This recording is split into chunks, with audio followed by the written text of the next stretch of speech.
விழாவிற்கு வருகை தந்துள்ள நமது பள்ளி முதல்வர் மற்றும் ஆசிரியர்கள் மற்றும் மாணவர்களை வருக வருக என வரவேற்கிறோம்.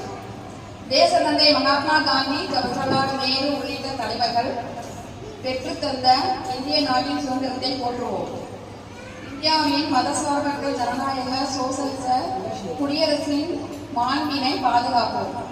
நமது தேசிய கொடியில் உள்ள மூன்று வர்ணங்களான காவி நிறம் தியாகத்தையும், வெள்ளை நிறம் சமாதானத்தையும், பச்சை நிறம் பசுமையையும் குறிப்பிடுகிறது. இவற்றை போற்றி பாதுகாப்போம். பெற்ற சுதந்திரத்தை எந்நாளும் நினைவில் நிறுத்துவோம். அனைவரும் ஒற்றுமையாய் வாழ்வோம். நன்றி.